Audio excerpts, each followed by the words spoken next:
Create database name constraint practice. Okay, मैं use master करके एक डेटाबेस में क्रिएट कर रहा हूँ। ठीक है, अभी मेरा डेटाबेस क्रिएट हो गया। तो यहाँ पे जब तुम जाओगे डेटाबेस के अंदर में, आपको आपका डेटाबेस दिखेगा। ठीक है, ये एम्प्टी डेटाबेस है, अभी हमने इसमें कोई भी टेबल क्रिएट नहीं किया है। ठीक है, तो अभी हम क्या कर रहे हैं, हम उस डेटाबेस को यूज कर रहे हैं। यूज क्यों कर रहे हैं, ताकि हम वो डेटाबेस यूज करके उस डेटाबेस के अंडर में हम ये टेबल बनाएंगे।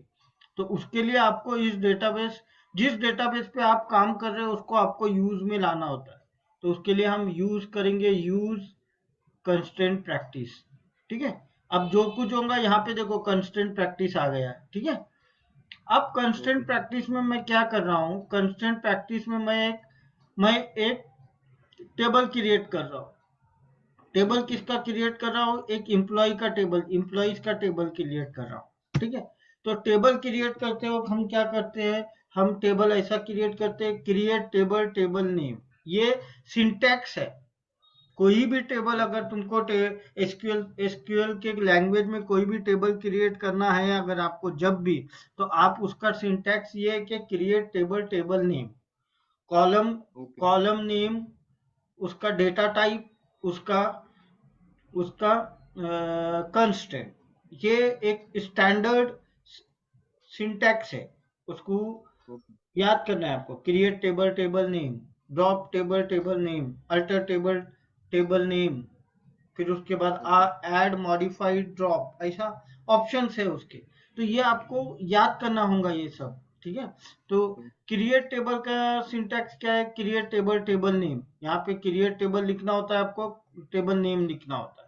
यहाँ पे मैंने एम्प्लॉय आईडी लिया है, उसका डेटा टाइप इंटीजर लिया है।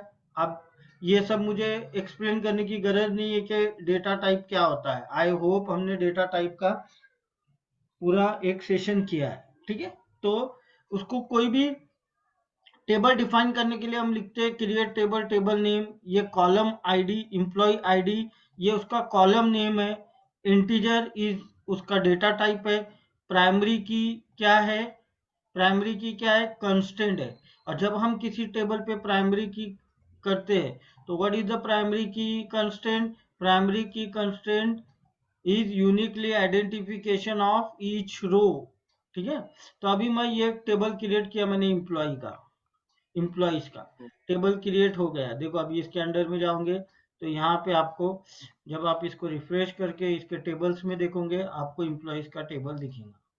ठीक है, एम्प्लॉइज का टेबल दिख गया। अब क्या करना है, मैं उस टेबल पे डेटा इंसर्ट कर रहा हूँ। ये इंसर्ट जो होता है ये डीएमएल कमांड होता है, इसको बोलता है डेटा मैनिपुलेटेड लैंग्वेज कमांड, जिसके थ्रू हम डेटा इंसर्ट कर सकते हैं टेबल पे, डेटा अपडेट कर सकते हैं और डेटा डिलीट कर सकते हैं। ठीक है, तो अब मुझे किसी का भी, ये हम और डीप में बहुत पढ़ेंगे डीएमएल कमांड, लेकिन ये कंस्ट्रेंट समझाने के लिए मैं आपको ये एग्जांपल बता रहा हूँ। अभी ये मेरा टेबल क्रिएट हो गया, राइट, एम्प्लॉइज का टेबल क्रिएट हो गया। अभी बहुत सारे यूजर है वो इस डेटाबेस में टेबल में डेटा इंसर्ट कर रहे, लाइक ये आपका फॉर्म है, ये अभी इसमें डेटा इंसर्ट कर रहा हूं मैं। डेटा इंसर्ट करने का कमांड क्या है, insert into table, table name, column names और उसके वैल्यूज। ठीक है, ये इंसर्ट कमांड का सिंटैक्स है, ये स्टैंडर्ड सिंटैक्स है। हर कोई भी टेबल पे आपको, जब कोई भी टेबल पे अगर आपको डेटा इंसर्ट करना है, उसमें डेटा टेबल, अगर टेबल तो अभी बन गया हमारा एम्प्लॉइज का टेबल, उसके कॉलम आईडी बन गए, कॉलम नेम कॉलम कॉलम बन गए उसके टेबल के। अब वो कॉलम के बाद हम उसमें डेटा इंसर्ट कर रहे हैं, तो डेटा इंसर्ट करने के लिए हम कमांड यूज करते हैं इंसर्ट इनटू टेबल नेम, ये कॉलम्स नेम जो कॉलम्स में डालना है, और दो कॉलम्स उसके टेबल के कॉलम्स है वो कॉलम्स, उसके वैल्यूज और उसमें जो डेटा इंसर्ट करना है वो। तो हम क्या करें, insert into employees, employee ID, employee name value 1 और जॉन डे। अब ये जब मैंने ये रो इंसर्ट किया, ठीक है, अब मेरा डेटा क्या हो गया, उस टेबल में इंसर्ट हो गया। ठीक है, अभी मेरे पास अगर आपको सिलेक्ट स्टार फ्रॉम एम्प्लॉइज देखे तुम, तो अभी मेरे पास कितने रो होंगे इस टेबल में? एक रो रहेगा।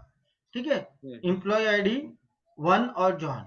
अभी मैं दूसरा यूजर है, मैं अगर सेम चीज मैं अप्लाई कर रहा हूं, अगर मैं एम्प्लॉय आईडी वापस से 1 डाल रहा हूं, ठीक है, और जॉन डे डाल रहा हूं, ठीक है, या मैं यहाँ पे दानेश्वर डाल रहा हूँ, ओके, दानेश्वर, ठीक है, तो क्या डेटा इंसर्ट होगा? क्या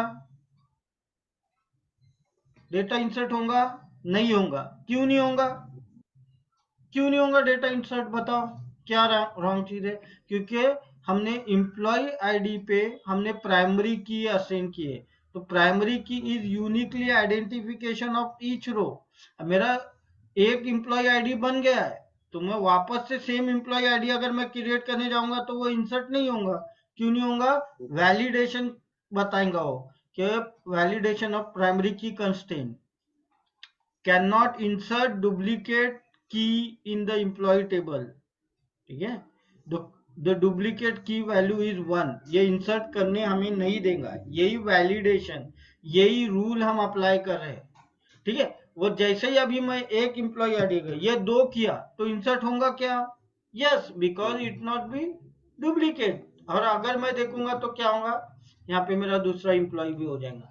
अभी मैं वापस से अगर कोई सेम एम्प्लॉय आईडी, क्योंकि एम्प्लॉय आईडी मेरा प्राइमरी की है, and employee ID primary key है, तो it's uniquely identification of each row. ये यूनिक है, बाकी आप इसके आगे कितने भी कॉलम डालोगे तो एम्प्लॉय आईडी 1 2 3 4 5 6 7, अगर आप और 7 को अगर एम्प्लॉय आईडी 7 वापस से आप रिपीट करोगे, इंसर्ट करने जाओगे, तो वो एरर देगा। This is about the primary की। समझा? प्राइमरी की का एग्जांपल, प्राइमरी की। ओके।